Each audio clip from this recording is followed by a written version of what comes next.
Nutrition in Plants, Chapter number 1 from NCERT. What is nutrition? जब हम nutrition कहते हैं तो न्यूट्रिशन का मतलब होता है पोषण। जिस प्रकार से हम भोजन को ले रहे हैं और वो हमारे शरीर में जाकर के जिस प्रकार से यूज हो रहा है वो पूरी प्रक्रिया पोषण कहलाती है। मोड्स ऑफ न्यूट्रिशन, जो प्लांट्स हैं वो ऑटोट्रॉफिक न्यूट्रिशन दिखाते हैं क्योंकि वो अपना भोजन स्वयं पकाते हैं। ऑटो शब्द का मतलब होता है स्वयं। We have examples green plants and algae, काई। दूसरी तरीके का न्यूट्रिशन है हेटेरोट्रॉफिक न्यूट्रिशन।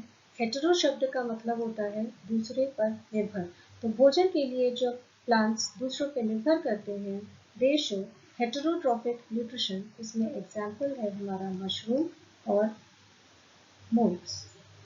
मोल्ड्स जो कि फंगस जो कि ब्रेड के ऊपर लगी हुई हमें दिखाई पड़ती है। ज़्यादातर प्लांट्स जो होते हैं वो हरे होते हैं तो उनका जो मोड ऑफ न्यूट्रिशन होगा वो ऑटोट्रॉफिक न्यूट्रिशन कहलाएगा, वो ऑटोट्रॉफ्स कहलाएंगे।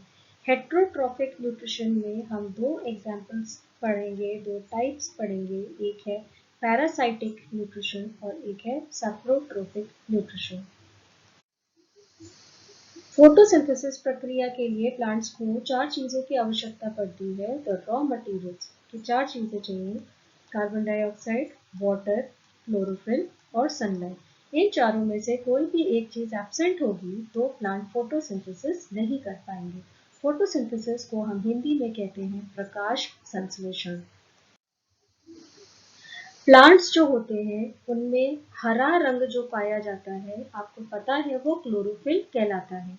ये क्लोरोफिल जो है वो सनलाइट को पकड़ने में मदद करते हैं जो कि दिन में ही प्रक्रिया हो पाती है।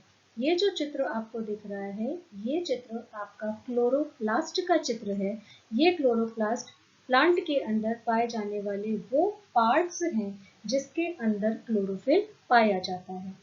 दूसरी तरफ आप स्टोमेटा का चित्र देख सकते हैं। ये चित्र आपका स्टोमेटा का है जिसमें आप समझ सकते हैं कि ये जो ओपन स्पेस है इस ओपन स्पेस से जो फोटोसिंथेसिस है उसके टाइम पे कार्बन डाइऑक्साइड गैस अंदर और फोटोसिंथेसिस कंप्लीट होने के बाद ऑक्सीजन गैस बाहर निकलती है। ये एक पत्ती का इंटरनल व्यू है। जो अंदर वाले पार्ट्स हमें दिखाई नहीं देते हैं उनको हम माइक्रोस्कोप की मदद से देख सकते हैं। ये पतली सी दिखने वाली पत्ती के बीचों बीच इतने प्रकार के सेल्स पाए जाते हैं, इतने प्रकार के सेल्स आप देख सकते हैं यहाँ पे। इसमें ऊपर वाली कवर अपर एपिडर्मिस, लोअर नीचे लोअर एपिडर्मिस, और ये बीच में आपको जो बंडल शीट सेल्स दिख रहे हैं इसमें आपको जाइलम और फ्लोएम सेल्स होती हैं। जाइलम सेल जो है वो प्लांट को वाटर ट्रांसपोर्ट में मदद करता है। फ्लोएम सेल्स जो हैं वो प्लांट को फूड ट्रांसपोर्ट में हेल्प करता है।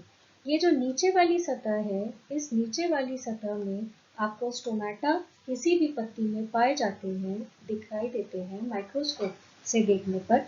और उसमें इस स्टोमेटा के मदद से ही ऑक्सीजन और कार्बन डाइऑक्साइड का इनसाइड और आउटसाइड मूवमेंट पॉसिबल हो पाता है।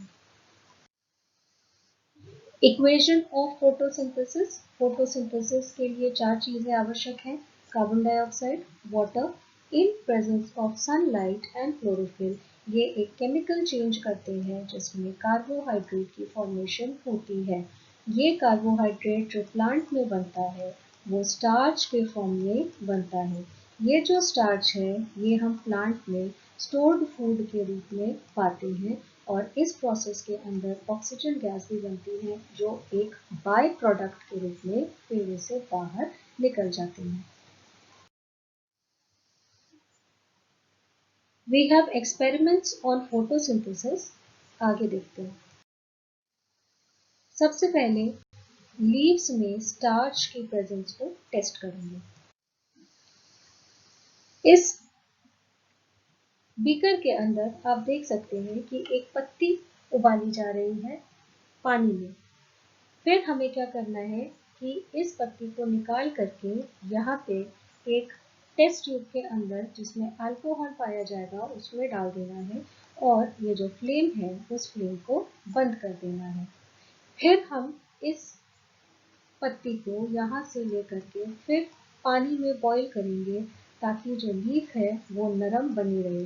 फिर हम उसका आयोडीन टेस्ट करेंगे। ये आयोडीन टेस्ट में हम ये पाएंगे कि ये जो स्लाइड है, इस स्लाइड में रखी पत्ती का रंग जो है वो ब्लू ब्लैक कलर हो जाएगा।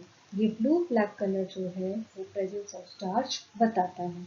इस प्रोसेस के दौरान हमने कुछ चीज़ें करी जिनको हम एक एक करके डिस्कस कर लेते हैं। सबसे पहले लीफ को हमने पानी में बॉईल किया।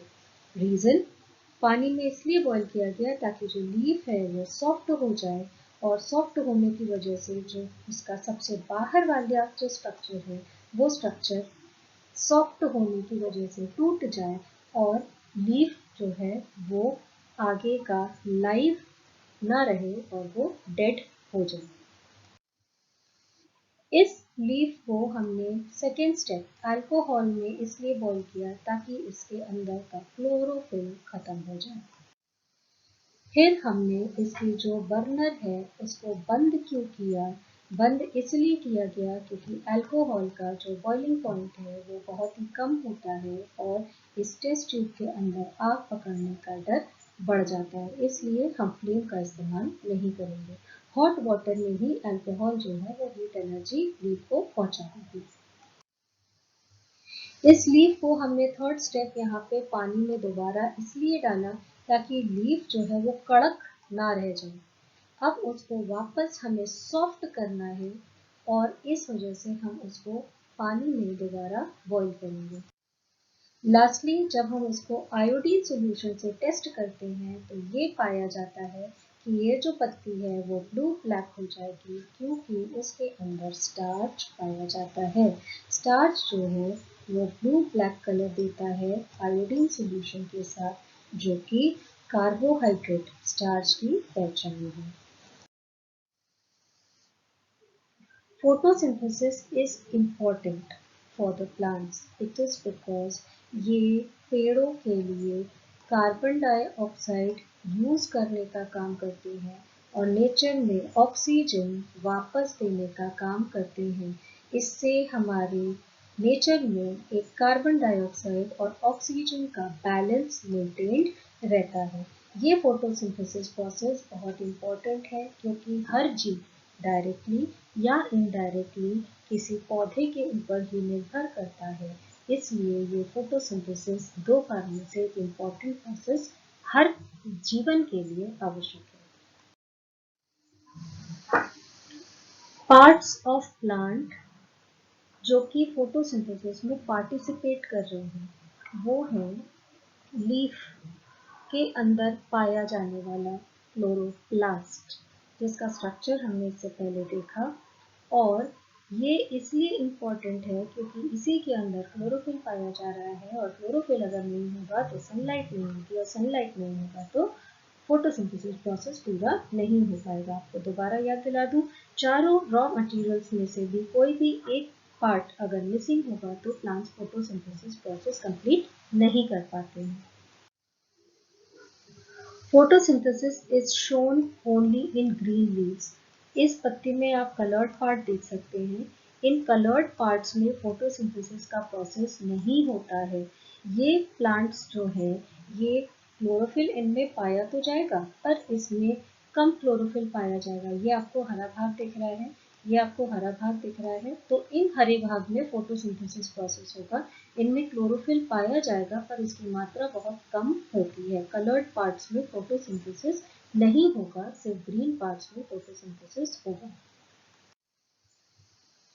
लास्टली हम बात करेंगे कार्बोहाइड्रेट के अलावा भी प्लांट को अदर न्यूट्रिएंट्स की आवश्यकता पड़ती है, जैसे कि प्रोटीन्स एंड फैट्स। ये जो आपको एक प्लांट दिख रहा है ये आपको एक लेग्यूमिनस प्लांट्स दिख रहे हैं। ये लेग्यूमिनस प्लांट की खासियत क्या है? जैसे कि हमारे पास एग्जाम्पल है चना, हमारे पास एग्जाम्पल है मटर, राजमा। इन प्लांट्स की जड़ों की खासियत होती है, आप इनकी जड़ों में यहाँ पे गुठलियाँ आपको दिख रही होंगी। गुठली जैसे आकार लगता है जैसे मूंगफली लगी हुई है। ये मूंगफली नहीं है, ये क्या है? ये एक प्रकार का बैक्टीरिया है। और इस बैक्टीरिया का नाम है राइजोबियम। ये जो राइजोबियम बैक्टीरिया है, ये राइजोबियम बैक्टीरिया प्लांट को नाइट्रोजन देने का काम करता है। ये जो नाइट्रोजन है, ये प्लांट यूज करके प्रोटीन बनाने का काम करता है। ये हमारा राइजोबियम बैक्टीरिया बना हुआ है। ये राइजोबियम बैक्टीरिया प्लांट को प्रोटीन प्रोवाइड करता है और ये प्लांट इन बैक्टीरिया को जमीन के अंदर, मिट्टी के अंदर रहने के लिए स्थान देते हैं। इस टॉपिक के बाद सेकेंड पार्ट में हम हेट्रोट्रॉफिक न्यूट्रिशन इन प्लांट्स की बात करेंगे।